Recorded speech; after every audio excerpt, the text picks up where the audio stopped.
Alright, welcome back to Metal Hero Review episode 124. We are here reviewing episodes 11 and 12 for Janperson, along with Janperson's movie. Before we talk about the episodes themselves, the movie itself is also going to be my third to last movie to review for Metal Heroes because there's only two more left. Actually, no, there are three more left. Yeah, three more left. Excuse me, three more left.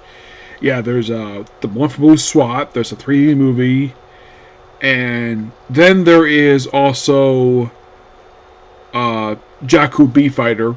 That one has movie 2. And then after these movies are done, that's it for movies when it comes to Metal Heroes. Yes. Seriously. So in the course of these episodes, so it is quite interesting, to say the least. What do I mean by that? Well,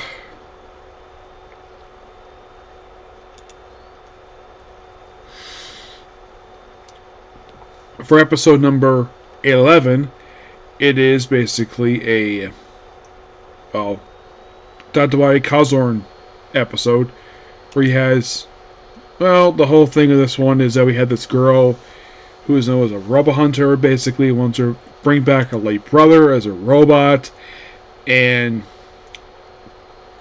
he actually had a flashback of a heart issue, and this is another character who wears a very similar outfit to Konjuro, basically the guy who's lead from Black RX, except it has pink in the outfit, and she gets injured. It's a really good episode, and well, she's only here for this one episode, and then she's done. Yeah, she's done. Yeah, she was hired by the organization and she got fired by them. There's also the copy robot who's played by Akira Sato. Now, and there's also Dennis Tagumi, who's a gangster who now he is not a robot. Yeah, he's arrested. He does a robot working for him. Yes. He only appears as one episode. It's all about getting AI chip and the fact you have this mafia boss working for a financial institute. Yeah, you have like 4 major one-shot characters appear in one episode. And, well, sadly put, in the case of this financial institute, they don't play a role again until episode 15 of the show. Yeah, 15. A pretty good episode. It's got a good story with it. In the case of episode number 12, where we have a woman named Kala Tatsuma, who's played by Shinobu Kanamara, who only appears in this one episode. Yeah, she also appeared in Kaka Ranger, and she also appeared in Kamen Rider in an episode of Kamen Rider Ryoki. How old this woman is, I have no idea. Mostly put she's a robot who is charged with this organization to make sleep robots, sheep robots, and, well, and all of a sudden, because Janperson found out that the Neo Guild just gives up on them. Yep. And she decided to send her robots on a rampage. They also introduced this really interesting character called Seep A38, who's called Kevin. He's played by Makoto Kosoka, who voiced him for this episode. He previously voiced Strongfire Lartel, who appeared in one episode of Metallica. And she also did appear over in Power and in Sentai, where she's the voice of Coden. Pink-Chun in 5-Man, Zori in Changeman.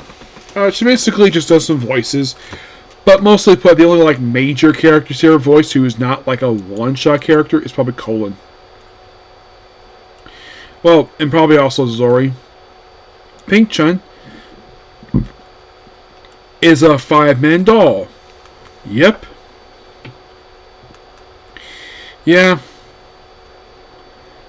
Surprisingly, by the end, despite the fact this robot was destroyed, the robots able to live no problem. And despite the company's technically around anymore by the end of the episode, they still they don't know who's in charge of the company now. But by the way, the guy who rented out this particular robot found out right away he was needing robots. And it turns out, yep, he was true. Then they sent assassins, though it's stopped by, of course, Janperson. It's a quite interesting episode. But Neil Gill doesn't stop there. Oh no, they also appear in the series Soul movie. Yep, just simply Janperson movie, otherwise known as Eternal Mother Cyber Operation of Eternal Love and Fire. Yep, released on April 17th, 1993. 2 days after my, believe it or not, my 5th birthday. Yep. Though I didn't see it theaters at the time because I don't think about this movie until recently. So, we have these bunch of robots in this movie. One is basically Scorpion, who is a clown. There is the Gorgons, these foot soldiers for Neo Guild, who only appear in this movie. Brainbot. You have these weird bald guys who appear in this movie too.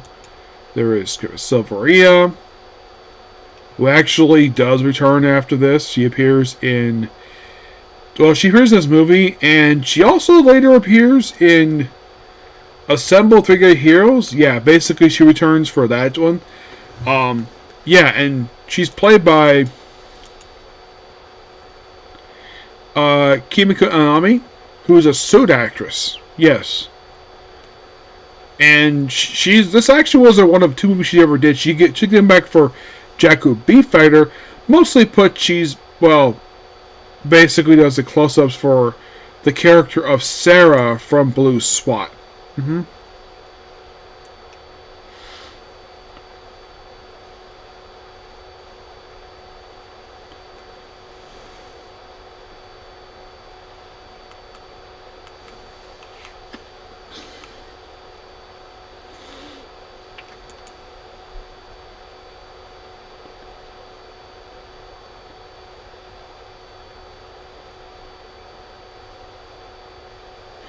So it looks like this movie I don't have Thor because apparently the movie itself is just the first 2 episodes combined together for movie length. Which, that seems kind of lazy.